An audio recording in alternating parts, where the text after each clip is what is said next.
Friends, welcome back to my channel earth mom Dehradun. मैं हूं ज्योति और वेलकम है आप सभी का मेरे चैनल पे। चैनल में नई है तो चैनल को सब्सक्राइब ज़रूर करें, वीडियो पसंद आएगी तो लाइक ज़रूर करना है, साथ ही साथ बेल नोटिफिकेशन को हिट करना है ताकि मैं जब भी कोई न्यू वीडियो डालूंगी तो आप सभी को उसका नोटिफिकेशन क्विकली मिल जाएगा। तो कहते हैं ना कि हर स्टोरी के दो पहलू होते हैं, कभी सामने वाले का वर्जन सुनना चाहिए और उसके बाद सामने वाले का वर्जन भी सुनना चाहिए, मतलब कि दोनों पक्षों का वर्जन सुनना चाहिए। तो जब कल सरोज जी ने वीडियो डाली थी तो उन्होंने ये बोला था कि मुझे धमकी दी गई है, एंड वैसे हमेशा से उनका ये पैटर्न रहा है कि जब भी कुछ उन्हें समझ में नहीं आता तो वो सीधा ये आरोप लगा देती कि मुझे धमकी मिली है। लेकिन धमकी से डरने वाले ये बिल्कुल भी नहीं है और उसका सबूत मैं आपको वीडियो में आगे चल के बताऊँगी, इसलिए वीडियो को आप लोगों को बिना स्किप करे हुए पूरा देखना है। और क्या क्या चीज़ें हुई, जो चीज़ें बताई गई उसके विपरीत जो चीज़ें हुई है, जो चीज़ें नहीं बताई गई वो चीज़ें हुई हैं, तो वो सारी चीज़ें वीडियो में हम लोग कवर करने वाले हैं। इसीलिए बिना स्किप करे हुए आप लोग पूरा का पूरा वीडियो को ज़रूर सुनना। तो इन्होंने बोला कि मुझे मेरे बच्चों की चिंता नहीं है, इन्होंने बोला कि मुझे मेरी चिंता नहीं है, लेकिन मुझे फ़िक्र है मेरे भाई के बच्चों की कि उनको भी धमकी दी गई है, उनके लिए धमकी दी गई है, जिसकी वजह से मैं डर गई हूँ। अगर अपने बेटे की चिंता नहीं थी तो जब बेटा गुम हुआ तो वीडियो 2 घंटे के अंदर क्यों बना दी? अगर अपनी चिंता नहीं है, अपने बच्चों की चिंता नहीं है, तो जो इतना स्यापा यूट्यूब पे क्रिएट किया हुआ है वो क्यों किया हुआ है? ऑडियंस ये जानना चाहती है कि अगर आपको किसी की चिंता नहीं है, अपने और अपनी औलाद की नहीं है, तो ये स्यापा, ये लड़ाई, ये झगड़ा, ये नाराज़गी है किस बात की?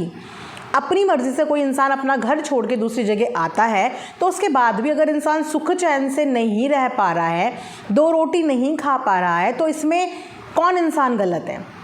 साथ रहने में प्रॉब्लम थी ना, अब अकेले रहने में क्या प्रॉब्लम हो रही है? तो ये झगड़ा शुरू समझ में ही नहीं आया कि क्यों हुआ, जबकि ये झगड़ा शुरू होना ही नहीं था। 1% वो भी जस्टिफाई होता कि अगर ये झगड़ा अपने पति से कर रही होती, क्योंकि अल्टीमेटली घर इन्होंने अपने पति की वजह से छोड़ा, ना तो अपनी नंदों की वजह से छोड़ा, ना अपने देवर की वजह से छोड़ा, क्योंकि इनके पति इनके हिसाब से सही नहीं थे, वो मारपीट करते थे, वो ड्रिंक करते थे, और जिसके कारण इन्होंने अपना घर छोड़ दिया। तो उस रिश्ते में बाकी के लोग इन्वॉल्व हुए क्यों?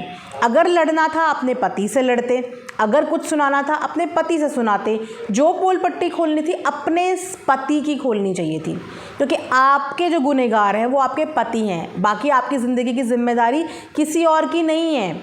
या तो आप अपने पति से ही उम्मीद करते हो, या तो आप अपने माता पिता से उम्मीद करते हो, सास ससुर से करते हो। सास ससुर इस दुनिया में है नहीं, जिन्होंने शादी करवाई वो नहीं है, बचा पति। तो पति से लड़ना चाहिए, उनसे झगड़ना चाहिए, जो बोलना है उनको बोलना चाहिए। लेकिन इन्होंने अपने पति को तो एक तरीके से इग्नोर कर देती हैं, और सारा का सारा जो इनका मेन टारगेट होता है वो होता है इनके घर की दोनों नंदे। अब मुझे नहीं पता कि ये जो पर्सनल लाइफ की फ्रस्ट्रेशन है ये सोशल मीडिया पे आके आखिर क्यों निकालती हैं। वैसे इस बार अगर सबक इन्हें मिल गया तो ये आगे के लिए सुधर जाएंगी, बट अगर इस बार भी इन्हें सबक नहीं मिला और इन्होंने इन चीज़ों को भी नॉर्मली ले लिया तो फिर आगे अपने लिए ही कॉम्प्लिकेशंस खड़ी करेंगी। अब इनके साथ एग्जैक्टली क्या हुआ है मैं आपको वो बताती हूँ, क्योंकि इन्होंने 3-4 झूठ बोले। पहला झूठ कि मुझे धमकी मिल रही है, दूसरा झूठ कि मेरा बेटा गायब हो गया है, तीसरा इन्होंने सोशल मीडिया पे चरित्र के बारे में बात करी, डिफेमेशन करी, अपनी दोनों नंदों की, उनकी रिकॉर्डिंग यहाँ पे सोशल मीडिया पे चलाई, तो इन्होंने बुरी तरीके से उनकी डिफेमेशन करी है, जिसके लिए इनको प्यार से भी समझाया गया था। इनको ऑफ कैमरा समझाया तो ये ऑफ कैमरा की रिकॉर्डिंग डाल देती हैं, इनसे ऑफ कैमरा लड़ाई करी तो ये उसकी रिकॉर्डिंग डाल देती हैं। मतलब हम एटलीस्ट ये बोल सकते हैं कि सामने वाले ने इन्हें समझाने की पूरी कोशिश करी, इनको प्यार से, इनको डांट के, इनसे लड़ाई करके, मतलब हर तरीके से समझाने की कोशिश करी, लेकिन ये हर चीज़ को सोशल मीडिया पे ले आती थी। इन्हें कोई तू बोल दे सोशल मीडिया पे, इन्हें कोई समझा दे सोशल मीडिया पे, मैं क्यों किसी से डरूं, मैं किसी से नहीं डरूंगी, मैं तो यही बोलूँगी, मैं तो यही करूँगी। मतलब इन्होंने सोच लिया था कि इन्हें सारा इंसाफ सोशल मीडिया से ही मिलेगा, लेकिन इन्हें शायद ये नहीं पता था कि सोशल मीडिया ने कभी किसी को इंसाफ नहीं दिलाया है। इंसाफ सोशल मीडिया से नहीं मिलता, बस यहाँ पे बदनामी ज़रूर होती है, तो शायद इनको अब समझ में आ गया होगा। तो ये सारी चीज़ें, सारी प्रिवेसी इन्होंने ब्रीच करी। उसके बाद अब अगर सामने वाले ने अपनी तरफ से पूरा कोशिश कर लिया इनको चुप कराने का, इन्हें समझाने का, अब जब ये समझ में पे नहीं आई तो फिर इंसान किसका सहारा लेता है? कानून का। खैर इन्होंने तो कानून का भी खिलवाड़ बनाया था।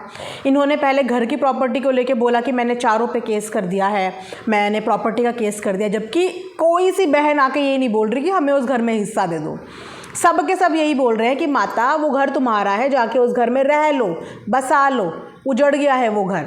किसी ने अपना हिस्सा नहीं मांगा, लेकिन उन्होंने तब भी बोला कि मैं कोर्ट में जाऊंगी, मैं अपना हिस्सा मांगूंगी, मैं ये मांगूंगी। वहाँ पे इनकी दाल नहीं गली, क्योंकि दाल तब गलती है जब सामने वाला आपसे लड़ने के लिए कोर्ट पे तैयार हो, लेकिन जब सामने वाला ऑलरेडी गिव अप कर चुका है कि भैया आपका घर है, आप रखो, तो किस बेस पे आप लड़ोगे।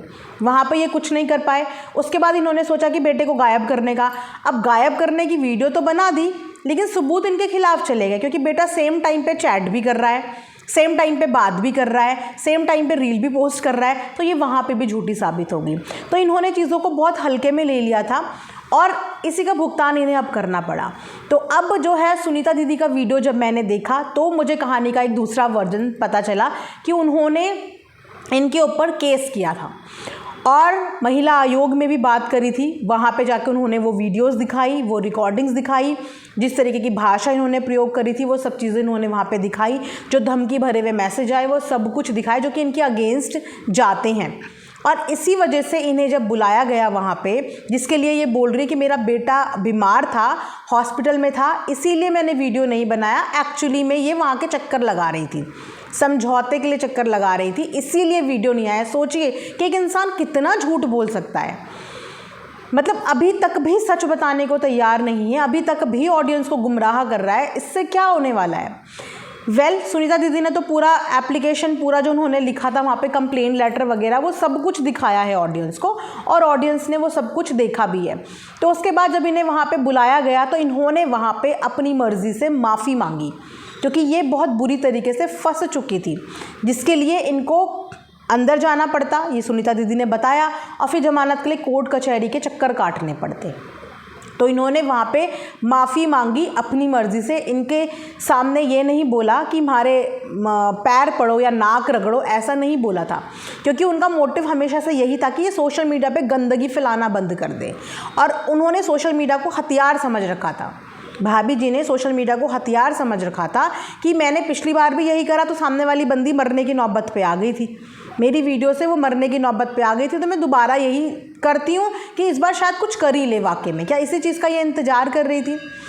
तो वहाँ पे इन्होंने माफ़ीनामा दिया, इनके भाइयों ने, जो इनके भाई बंधु हैं, उन्होंने माफ़ी वगैरह मांगी।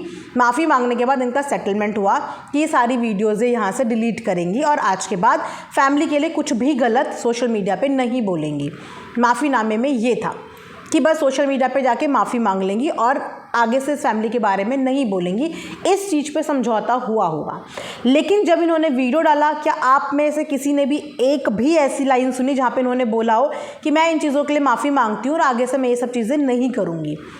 इन्होंने कल भी पूरी वीडियो में सिर्फ टोंट मारी हुई थी, सिर्फ वहाँ भी अपना जस्टिफिकेशन दे रही थी, जबकि वहाँ पे जाके हाथ जोड़ रहे हो आप, जब पुलिस के सामने खड़े हो वहाँ पे हाथ जोड़ रहे हो, नाक रगड़ रहे हो, माफ़ी मांग रहे हो, और वहाँ से बाहर निकलते ही जैसे ही समझौता हो गया, वहाँ से बाहर निकलते ही आप फिर से शेर बन गए, आप फिर से चीज़ें भूल गए कि आप वहाँ पे क्या कमिटमेंट करके आए थे। तो ऐसा इंसान अपना नुकसान नहीं करेगा तो आप बताइए ना कि क्या करेंगे?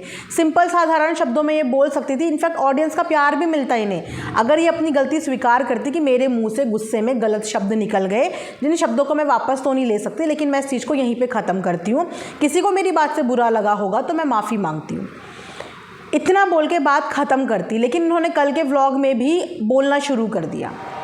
वहाँ से सुनीता दीदी ने भी अपनी वीडियो व्लॉग्स को प्राइवेट करा है, उन्होंने भी वो वीडियोस वहाँ से हटाई हैं। लेकिन मैटर बेसिकली ये हुआ था कि सुनीता दीदी ने एक्शन लिया था और इनको ये इंस्ट्रक्शन मिले थे स्ट्रिक्टली कि आप चारों भाई बहनों के खिलाफ़ यहाँ पे कुछ भी नहीं बोलोगे, ना आप उनके खिलाफ़ बोलोगे ना ये आपके खिलाफ़ बोलेंगी।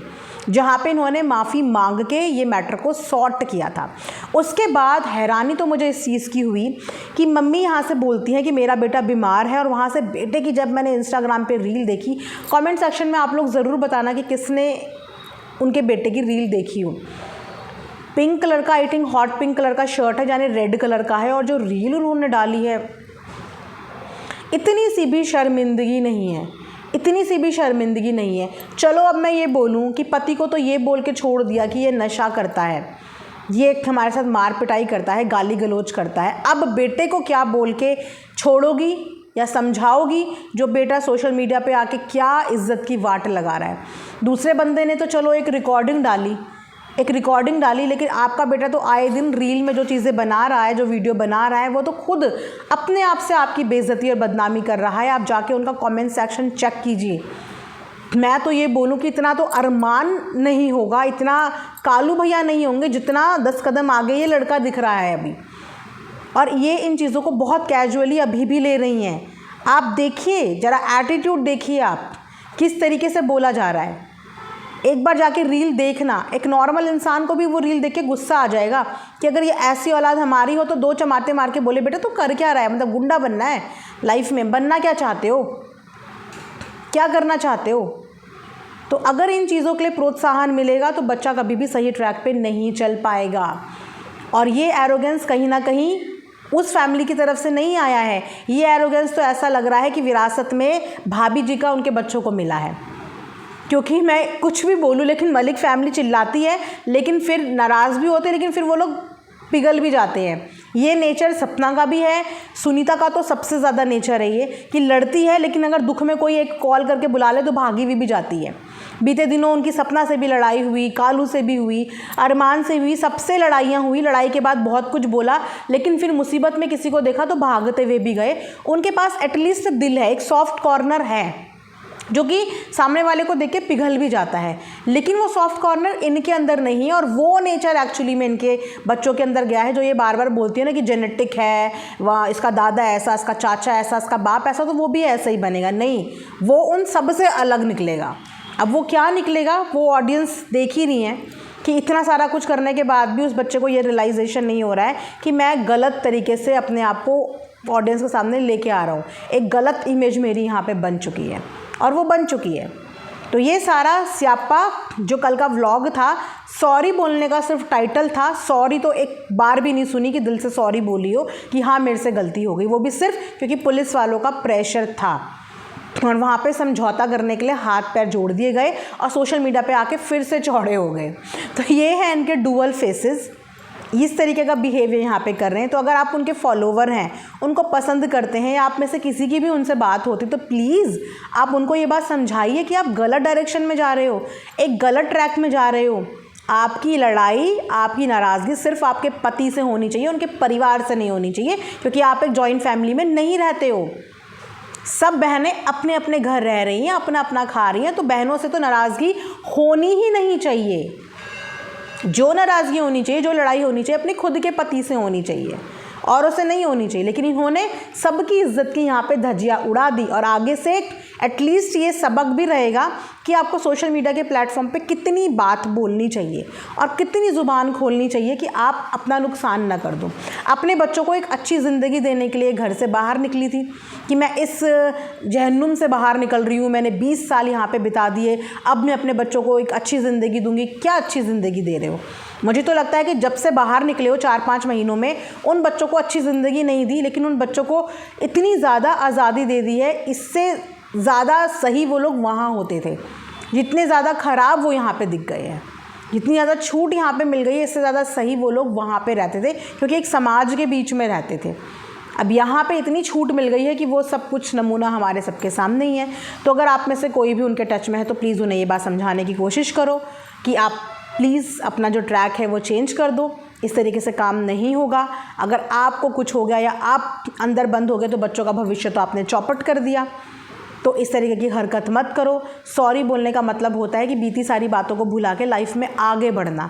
ये नहीं कि आप पीछे सॉरी बोल के आ रहे हो, हाथ पैर जोड़ के आ रहे हो और यूट्यूब पे आके आप एकदम से बोल रहे हो कि अभी भी मैं चीज़ें लेके आऊँगी। आने वाले दिनों में आपको धीरे धीरे सब कुछ पता चलेगा कि हमारे साथ क्या क्या हुआ है।